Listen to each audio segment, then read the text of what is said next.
બનાસકાંઠા જિલ્લાના થરાદમાં ફરી એકવાર મેઘરાજાએ મંડાણ કર્યા હતા અને જિલ્લામાં સાર્વત્રિક વરસાદ જોવા મળી રહ્યો છે।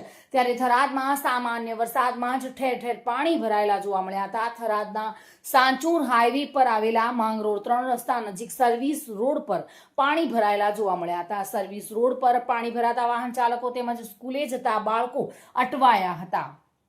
જો કે ભારતમાલા હાઈવેના બ્રિજ નીચે વરસાદી પાણી ભરાયેલું જોવા મળ્યું હતું। ઓવરબ્રિજના નીચે પાણી ભરાઈ જતા વાહન ચાલકો મુશ્કેલીમાં મુકાયા હતા। હાઈવે ઓથોરિટીની બેદરકારીના કારણે સર્વિસ રોડ પર વરસાદી પાણી ભરાતા વાહન ચાલકોને અને લોકોને હાલાકી ભોગવવાનો વારો આવ્યો હતો।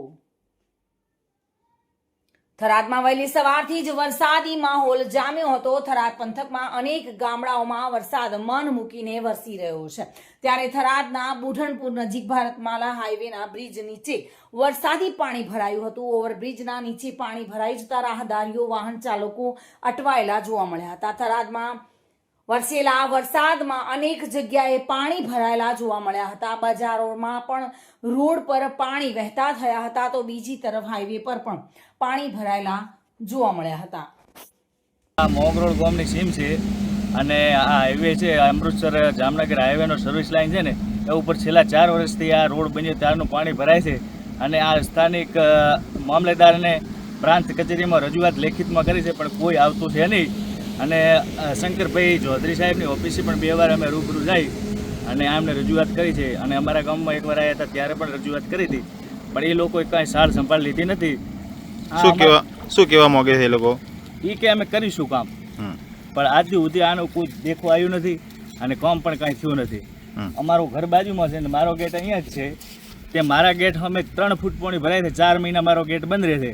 મારે બાળકોને ભણવા જવું હોય તો આટલા પાણી કેડ હમાથી મૂકવા જવું પડે છે। આવી સમસ્યા છે। શું છે માંગણી તમારી? આ પાણીનો નિકાલ કરવો અહીંથી 500-600 મીટર ઉપર નદી છે એ નદીમાં પાણી છોડવા આવે। કઈ રીતના નિકાલ થઈ શકે આનો? આ ડ્રેનો બની છે ને આમાં કરોડો રૂપિયાનો ભ્રષ્ટાચાર થયો છે। આ ડ્રેન પાણી માટે જ બનાવી છે પણ આ ડ્રેનોમાં પાણી જાતું છે નહીં માટી છે અને પાણી બધું રોડ ઉપર આવી જાય છે। આ જો કદાચ ડ્રેન અહીંયાથી નેચી કરે ને અહીંથી થોડો હાઈવે ઉપાડે પાણી નેચું હાઈવે ઓથોરિટીના અધિકારીઓ કોઈ આયા ખરી? નહીં। આ જે રવિ ઇન્ફ્રા જે વખતે હાઈવે બનાવતી હતી તે વખતે આવ્યા પછી કોઈ નથી આવી। આજની સમસ્યાથી લોકો પરેશાન છે ત્યારે વરસાદમાં થરાદથી સાચોર બાજુ જતો નીચેના રોડ ઉપર 6 લાઇનના પુલ નીચે પાણી ભરાવવાથી સાધનોવાળા પરેશાન થઈ રહ્યા છે। વારંવાર લોકોની રજૂઆત કરવા છતાં રોડ ખાતાના અધિકારીઓને કે 6 લાઇન મેનેજમેન્ટના અધિકારીઓને કાંઈ જ આવખો ઘડતી નથી। ત્યારે વધારે વરસાદ આવવાના કારણે આ રોડ બ્લોક થઈ જતો હોય છે। ઠેર ઠેર પાણી ભરાવાના તમે જે દ્રશ્યો દેખી શકો છો। તો મારી પાછળ દેખો કેમેરામેન દ્વારા તમને બતાવવા આવશે કે અહીંયા વહેલી સવારથી રાતની વાતનો વરસાદ વરસી રહ્યો છે ત્યારે અહીંયા ફૂલ જ પાણી ભરાઈ ગયું છે। અત્યારે થોડું પાણી અસરવાથી સાધનો નીકળી શકે છે। કેડસમાં પાણી ત્યાં ભરાયેલા હોય લોકોને ચાલવામાં સાધનોવાળાને ચાલવામાં ખૂબ જ મુશ્કેલી પડી રહી છે।